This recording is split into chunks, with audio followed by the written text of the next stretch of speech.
Hello students, welcome back to ICT channel. तो आज हम डायरेक्टरेट ऑफ एजुकेशन की वर्कशीट नंबर 19 डिस्कस करेंगे और ये वर्कशीट 2 दिसंबर यानी वेंसडे की वर्कशीट है जिसका सब्जेक्ट है इंग्लिश। तो ये वर्कशीट जो है वो क्लास 8 के स्टूडेंट्स के लिए है। इसके साथ ही क्लास 6 और क्लास 7 की वर्कशीट्स की भी लिंक आपको वीडियो के नीचे डिस्क्रिप्शन बॉक्स में मिल जाएगी। तो शुरू करने से पहले बच्चों, अगर आप चैनल पे नए हैं तो चैनल को जरूर सब्सक्राइब करें और सब्सक्राइब करने के बाद बेल आइकन को भी जरूर दबा दें ताकि चैनल पे आने वाली सारी वीडियोस की नोटिफिकेशन आपको सबसे पहले मिल सके। तो चलिए हम शुरू करते हैं आज की वर्कशीट। तो फर्स्ट ऑफ ऑल आपको वर्कशीट में यहाँ पे अपना नाम लिखना है और यहाँ पे आपको अपनी क्लास टीचर का नाम लिखना है। तो हमने पिछली वर्कशीट में पढ़ा था पोयम द लास्ट बार्गेन, तो ये उसका ही कंटिन्यूएशन है। तो सबसे पहले हम क्या करेंगे, हम वर्कशीट में जो भी हमें दिया गया होता है, पैराग्राफ दिया गया हो या फिर हमें कुछ स्टैंजा दिया हो, पोयम दिया हो, उसे हमें फर्स्ट ऑफ ऑल अच्छे से रीड आउट करना है, पढ़ना है। उसके बाद ही क्वेश्चन आंसर्स को सॉल्व करने हैं। अगर आप डायरेक्ट ही क्वेश्चन आंसर्स पे जंप करोगे तो आपको बिल्कुल भी समझ में नहीं आएगा वर्कशीट। तो सबसे पहले आपको पूरी वीडियो देखनी है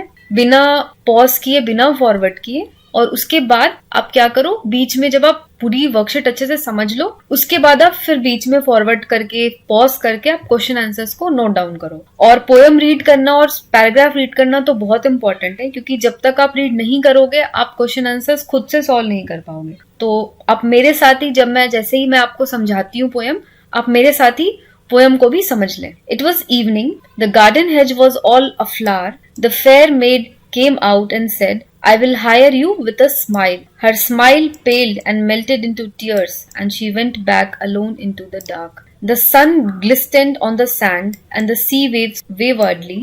A child sat playing with shells. He raised his head and seemed to know me and said, I hire you with nothing. From thenceforward that bargain stuck in child's play made me a free man. तो जब जो poet है वो जब made के पास गए, fair made के पास गए, तो उसने क्या किया, उन्हें अपनी स्माइल ऑफर की। लेकिन स्माइल क्या होती है, स्माइल टेम्पोररी होती है। स्माइल जो है वो कुछ देर के लिए रहती है फिर गायब हो जाती है, क्योंकि इंसान कभी एक पल खुश रहता है तो अगले पल वो दुखी हो जाता है। तो यहाँ पे हमने क्या पढ़ा, her smile pale and melted into tears, यानी उसकी स्माइल जो है वो फेड आउट हो गई, वो चली गई और वो आंसुओं में बदल गई। और she went back alone into the dark, और वो फिर से लोनली और ग्लूमी हो गई, यानी फिर से वो उदास हो गई। अब क्या होता है, पोएट है, उन्होंने चाइल्ड को देखा, यानी एक बच्चे को देखा जो कि शेल्स से यानी सीपियों से खेल रहा था। तो उसने जब पोएट को देखा, उसने अपना सर उठाया ऊपर और उन्हें देखा, तो उसने बोला कि मेरे पास तो आपको देने के लिए कुछ भी नहीं है।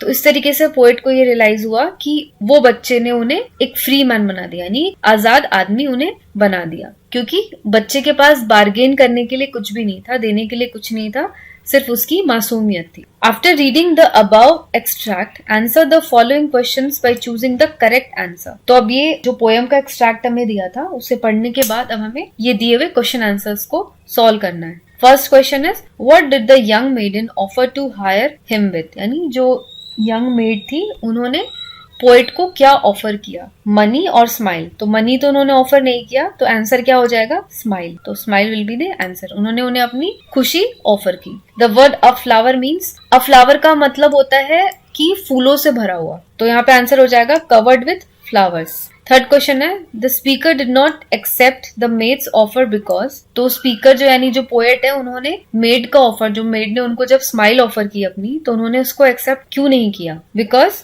ही knew that emotions are not stable and that eventually her smile will fade away, यानी जो हमारे इमोशंस होते हैं, जो हमारी फीलिंग्स होती है, वो हमेशा के लिए एक जैसी नहीं रहती, और वो जो उन्हें स्माइल ऑफर कर रही थी वो स्माइल जल्दी फेड अवे हो जाएगी, यानी जल्दी वो कहीं खो जाएगी, वो चली जाएगी। तो इसलिए उन्होंने उसका ऑफर एक्सेप्ट नहीं किया। तो इसका आंसर हो जाएगा B. Next, the word dark in the third stanza of the poem symbolises. तो यहाँ पे हमने पढ़ा था she went back alone into the dark. तो यहाँ पे डार्क का मतलब क्या हो गया, डार्कनेस नहीं हुआ, डार्कनेस मतलब अंधेरा नहीं हुआ, इसका मतलब होता है होपलेसनेस एंड डिस्पेयर, यानी कि उम्मीद खो देना, होपलेसनेस, एंड डिस्पेयर यानी कि उदासी। तो यहाँ पे answer will be B, hopelessness and despair. Next, what was the child doing. तो जब जो पोएट है, जो स्पीकर है, वो जब उस बच्चे के पास गए तो वो क्या कर रहा था, वो शेल्स के साथ खेल रहा था। ये हमने स्टैंजा में ऊपर पढ़ा है। तो आंसर क्या हो जाएगा, playing with the sea shells. Next question, what did the child offer to hire him with? तो बच्चे ने